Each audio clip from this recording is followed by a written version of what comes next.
What's going on, y'all? SCS and I'm back.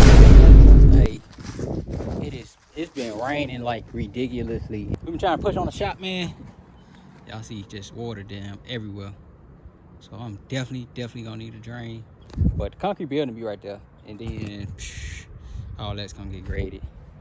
And I'm tired of, like I told y'all a couple videos ago, the rental's catching up, man. I ain't think I was gonna have to rent this much stuff. So I gotta at least attempt to get my machine back together. It's going pretty smooth. I bought a manual because I didn't know what the hell I was doing. But I got this left cylinder off. Came off pretty easy. The hardest part was being able to lift this up to take it out, because I was thinking it might need to be higher than that, but I just used to come along. Just dropped it like that. The same way I put it on the trailer when I got it. Got the jack. I got all kinds of stuff. And then that's the lift. That's the tip cylinder, basically. For those who don't know, makes the bucket go down and up. But this go down and up too, like straight up and down, and then this make it go to where you can dump it and all that. But next, these pretty simple, man. Just another bolt, hold it in, and then this sliding pin you just knock out and it can come out. But you gotta disconnect the hose. And this one should be easier than the left cylinder, because it should just drop once the nut and bolt out and this sliding pin out. But I'm gonna disconnect these two. And I already bought the rebuild kit, so I just gotta drop it off to this place called A1 Hydraulics or something like that. I'm just take it over there to them. And once they do their thing, this will be able to run and not leak. And that was the issue, because it'll run out of fluid so fast that you can't even attempt to fix nothing else. So let me show y'all. For those who didn't see, boom, I'm talking about the fluid will run out so fast that you wouldn't even be able to do nothing else. So once I feel like once this fixed, it'd be pretty simple. I gotta pour the motor out, do the spool valve, which I bought a whole nother one because I didn't want to do no rebuild on it. Worst case scenario, I'll send that one out. Now I know I have a rebuild when that's good. I was gonna replace every hole that's dry rotted. Every hose that's dry rotted. Looked again and every hose is dry rotted, so I ain't gonna be able to do that. And then all the rentals I've been getting, the hoses, the metal part on the hose is showing, so I know that, I mean, these can't be too bad. I'll just fix whatever leaking, that'll be that. But yeah, I'm gonna go ahead and take this out, and then shoot, tomorrow I'll be able to drop them off and pick up sometime during the week, put it back on, and then start working on getting this together. I gotta go ahead and at least attempt to get it together, which I know I can. I'm losing money at the same time. And y'all seen what happened when I took it to Bobcat.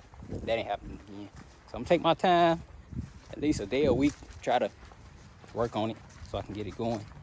And once it's going, it's on. All right, I got it all loose. Like I said, it's pretty simple, man. You just take the nut and bolt out, slide the pin. I did the top one first, and that made it drop. My bottom just tapped a little bit. I was able to put it out. So I got the rebuild kits, like I said. I'll find a box to put these in and take them in the morning while I'm already gonna be in that area. Yeah, that'll be the first step towards fixing this. Second, I think I wanna go with the attachments, but it might be cheaper because the rebuild kit for these is about close to $300. So it come with the arms, 2 new arms, the springs, the piece I plasmaed off, that. Come with basically everything, but it's no nut for this one. So I have to make that out of nothing. So that'll be interesting. But if I could find somebody parting out a 743 and they got this piece, they just unbolt and swap, that'll be a thing too. Which I would rather do that, but if I can't, then yeah, y'all see what I'm working with. These things is seized up in there. I don't know if it's because like a whole bunch of buildup, but when I did clean it, it's like rocks and mud caked up galore, rust. But still wasn't able to get those to move. Now that it's like this, I might be able to get it to move.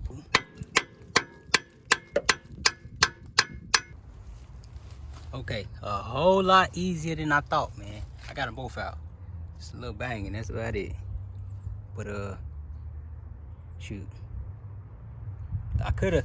Now that I'm thinking about it, I could have reused them if I wouldn't have never plasma cut them off. But like I said, at the time I ain't know how to get it off. That was like my only option as far as getting it off. But I could have bought another lever, right? But nah, I don't even know why I'm thinking like that, because I really didn't want to use that stuff right there. Y'all see how it was already hard to get off. So I would have been playing with that the whole time and struggling. Man, lever stuff, blah, blah. I already get all them stuff anyway. So man, we back with the skid steer. Just got a call from the hydraulic place, and yeah, the tilt. They said the lift cylinder should be fine, but the tilt cylinder, the inside is damaged. The rod busted inside of the piston, whatever that means, which is a whole different ball game other than cars. So I'm guessing something internally went wrong and they kept using it, and yeah, he said it's not repairable. So glad I didn't buy the rebuild kit from Bobcat, which I started to. It was $100+ when they charge $100-something to do the rebuild. The kit was only $20, so I ain't really taking no loss there. I just keep that. And they say they might be able to source me another cylinder with the specs that's on the current one, which they say they can't really find much on it. But if not, they'll just give me a call. But I found one online, man. It's like $400. And worst case scenario, I just have to buy it, because still, well, where I'm at in it, I can't buy one for the price that's working and running. So I mean, mine's run at least. I just gotta get all my leaks and all my stuff together on it. Okay, with some research, I just found out that you could buy these studs here like $15 online with tax and shipping, probably about $18. Rusted, and this one broke. Both of them got to be taken off. Now on this side, now you can see it just sit in the same on the other side. Gotta figure that out. It'll take me a little bit of research to find out, but I am gonna figure it out, because I always figure it out. All right, so we back with the skid steer video. So they just called me and they got the rebuild kit, like I said, and everything's good, but the tip cylinder says trash. It took me some time to actually find out this too. The old Bobcats, a lot of them use the exact same parts. So I found a tip cylinder online, and I was like really hoping that they could come up with something before I had to buy one. It came out to $414. That's a whole console, almost. After shipping supplies and material, that's like a whole console. Yeah, it's a whole console. If it's a cheap console, it's a whole console. Like, damn. So I'm gonna go ahead and buy that thing, because I mean, shit, I can't do nothing without it. Back with the skid steer. So took this to get rebuilt, right? I told y'all the tilt, the front is the tilt, then two sides are the lifts. The lift cylinder was good, rebuilt. They said, you want to replace this hose? I said, nah, it's good. Hey, almost all the rentals I got from the cheap places, that stuff look like this. And then this part of the hose, brown. So I just said, hey, it wasn't leaking from there, so just leave it alone. I should have just did it though, but no, I just might. If I go and see to my P.O. box and the lift cylinder ain't there today, I know they hit a 5. I'm gonna just take this off, just go get it replaced. I was going with the if it ain't broke, don't fix it method, but shit, for the price, and then what all you gotta do to get it out, if it do start leaking, might as well just replace it. That's probably like a $30 hose, man. I'll just go ahead and fix it. Now, the lift cylinder, they said they can't rebuild it. It blew up inside. See that?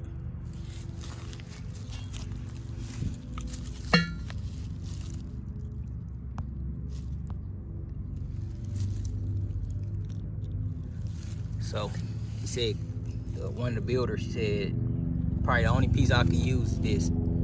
So take this off and just put it in a box or something for some spare parts if I ever need it. So I'm gonna just do just that. And this piece was on there, on here. Connect this bottom to one of them pieces. I forgot, man. I had to check the video, see how it was hooked up prior to. But yeah, this trash. The rod is trash, but the cap, I think that's what it's called. At least that's what it do. Close off the end on here. So just keep that piece. But yeah, maybe tomorrow I'll go replace that hose. I mean today. It ain't open tomorrow. I'll replace that hose. Oh. Dang that thing. It's a cylinder. What? Cylinder. I hope you ain't break. I did. Alright, it appears to be good. It's made a little different. This is the top part. I actually got a top part on the other one. It don't look like this. And then I need a Zerk fit. Or to be able to be greased. But the bottom looks the same. I'm gonna test the pins. Hopefully they fit like the old ones did. And then I gotta run to Home Depot. Back on the skid steer. So we got the new cylinder on. Fits pretty okay. And then the new lift cylinder back on. I was missing some of the nuts and bolts, which I think I just put in my pocket. There you go, I put it right here next to the tools. So them two go to the lift. The tilt cylinder had a shorter one.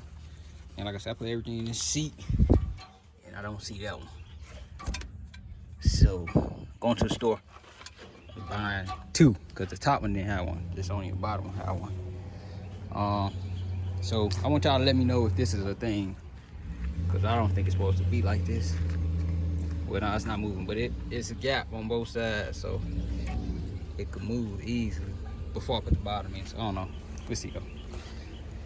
I'm put some nuts and bolts in there, and then we'll start getting fluid in there so we could try to move it. I'm about to get my manual and we're gonna see what fluid it takes, so we can try to get it moving. So the next thing will be taking the motor out and getting this, the